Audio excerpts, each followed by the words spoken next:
Las relaciones políticas entre el Perú y Chile en la etapa republicana se iniciaron bajo el signo de la unificación que suponía un frente patriota contra el poder español. El Ejército Libertador de San Martín estaba conformado por porteños y chilenos, y recibió financiamiento del gobierno chileno. En los años de la Confederación Perú-Boliviana, 1836 a 1839, Chile se opuso a esta alianza política y envió 2 expediciones militares para destruir la unificación de Perú y Bolivia. Los chilenos entraron a Lima, pero luego de la batalla de Yungay y de provocar el derrocamiento de Santa Cruz se retiraron del Perú. En 1866, el Perú y Chile se unificaron nuevamente para defenderse de la agresión de la Armada Española.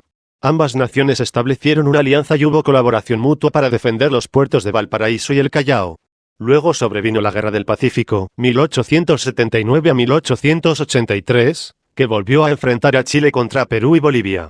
Sobre esta guerra, la historiografía tradicional chilena cuenta que la victoria sobre Perú y Bolivia tuvo como resultado la expansión territorial y la hegemonía sobre el Pacífico. Es la imagen más común que circula hasta hoy en los medios de comunicación chilenos e incluso entre peruanos y bolivianos. En este artículo queremos revisar esta versión de la historia de la Guerra del Pacífico a partir de algunos historiadores chilenos que proponen una lectura alternativa. Chile perdió más territorio del que ganó a Perú y Bolivia al ceder la Patagonia a la Argentina por el Tratado de Límites de 1881. La historia empieza en 1843. Este año el presidente de Chile, Manuel Bulnes, envió una misión militar que construyó un fuerte en las proximidades del Estrecho de Magallanes. Este era el primer paso del gobierno chileno para ejercer su soberanía efectiva y colonizar la Patagonia. Cerca del fuerte se estableció una colonia chilena que se dedicó al comercio con los indios tehuelches, la crianza de ovejas, la explotación de carbón mineral y la caza de lobos de mar. Después de 4 años de silencio, en 1847, el gobierno argentino de Juan Manuel Rosas reclamó por la instalación del fuerte e invocó derechos sobre la Patagonia. Según Isidoro Vázquez de Acuña, autor de la breve historia del territorio de Chile, 1991, Chile solicitó que ambos países presentaran títulos de dominio sobre la zona en cuestión, pero Argentina difirió esta confrontación porque no contaba con respaldo documental. En realidad, la controversia por la Patagonia recién empezaba. En 1856, Chile firmó con Argentina un tratado de paz, amistad, comercio y navegación, el cual significó un avance de los intereses chilenos. En el artículo 33 de este tratado se estableció que ambas partes reconocían como límites de sus respectivos territorios, los que poseían como tales en tiempo de separarse de la dominación española el año 1810. Asimismo, se señaló que en caso de controversia las partes debían evitar actos violentos y recurrir al arbitraje de una nación amiga.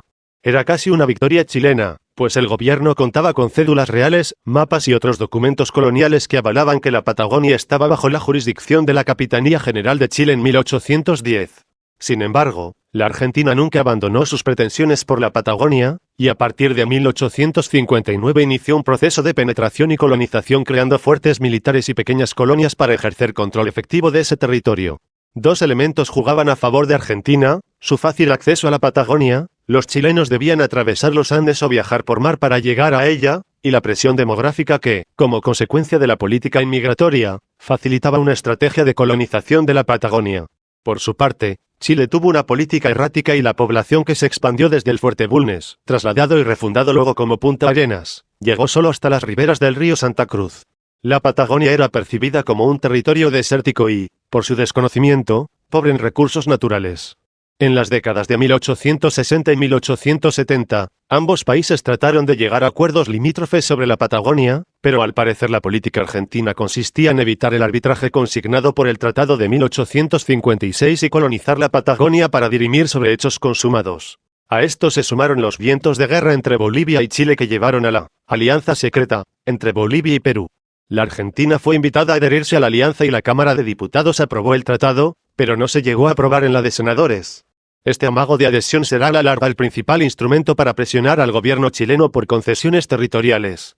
En 1878, cuando la guerra entre Chile y Bolivia ya era inminente, un incidente casi provoca la guerra entre Argentina y Chile.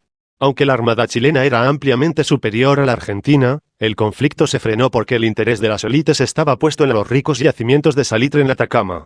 No obstante, cuando se declaró la guerra y en abril de 1879 las fuerzas militares chilenas se movilizaban hacia Bolivia, el ejército argentino dirigido por el general Julio A. Roca llevó a cabo la campaña del desierto, ocupando la Patagonia. A este acto le siguió la presión diplomática que concluiría en el Tratado de Límites de 1881. La presión diplomática argentina consistía en amenazar a Chile con ingresar a la guerra a favor de Bolivia y Perú.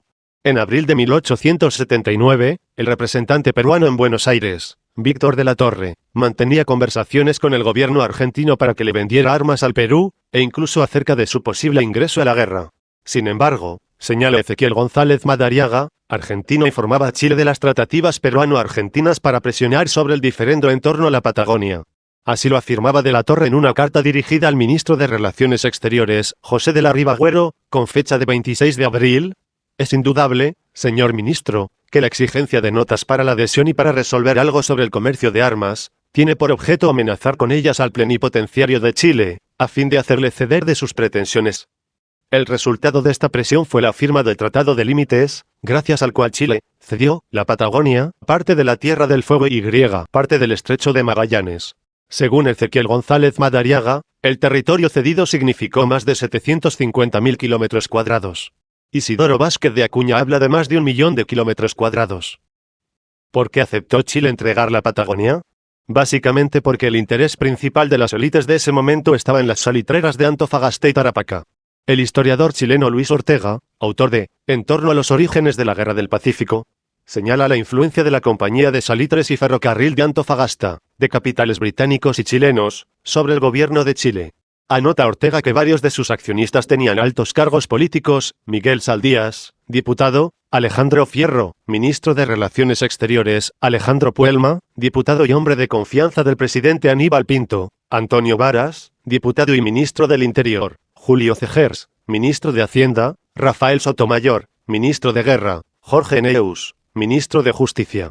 Pero el más destacado fue el diputado Domingo Santamaría, nombrado ministro de Relaciones en reemplazo de Fierro y luego elegido presidente de Chile en las elecciones de 1881. Es decir, las élites chilenas lograron convertir sus intereses particulares en interés nacional. Si estas élites chilenas habrían tenido intereses económicos en la Patagonia, lo más probable es que nunca hubiesen cedido tan extenso territorio. Los pequeños propietarios que se habían instalado en la Patagonia no tenían el peso político para hacer que el Estado defendiera sus intereses. Así, lo que prevaleció no fue la visión de futuro de las élites chilenas, sino sus fines de corto plazo. Por otro lado, si el ejército chileno no habría estado concentrado en la ocupación del Perú, Chile habría podido defender o negociar con mayor ventaja un tratado de límites con Argentina. En ese sentido, el Tratado de 1881 es consecuencia y derivación de la Guerra del Pacífico. Según informó el ministro José Manuel Balmaceda en la sesión secreta de la Cámara de Diputados, octubre de 1881, la aprobación del tratado eliminaría el peligro de una guerra con Argentina. Algunos chilenos que no estaban relacionados con el poder y los intereses en el salitre sí tuvieron la claridad de ver el futuro de la Patagonia. Francisco II Casanueva publicó un artículo en el diario El Independiente, 16 de septiembre de 1881, en el que señaló que el gobierno debía conservar la Patagonia y construir ferrocarriles que conectaran el país con el Atlántico. Por su parte, Benicio Álamos González fue premonitorio en un artículo publicado en El Ferrocarril, 19 de octubre de 1881, cuando señaló que, si por el momento no necesitamos de ese territorio, más tarde puede ser una riqueza que sirva a la nacionalidad. Y, en efecto, poco tiempo después la Patagonia habría de experimentar un gran desarrollo económico gracias a la expansión de la ganadería ovina y la pesca. En el siglo XX se descubrieron yacimientos de petróleo y, en las últimas décadas, la explotación del gas. Ironías de la historia, el gas que extrae Argentina de la Patagonia se lo vendía a Chile. En 2005, el gobierno argentino restringió la exportación de gas a Chile, y ante lo inviable de obtenerlo de Bolivia, Chile tuvo que importarlo del Asia.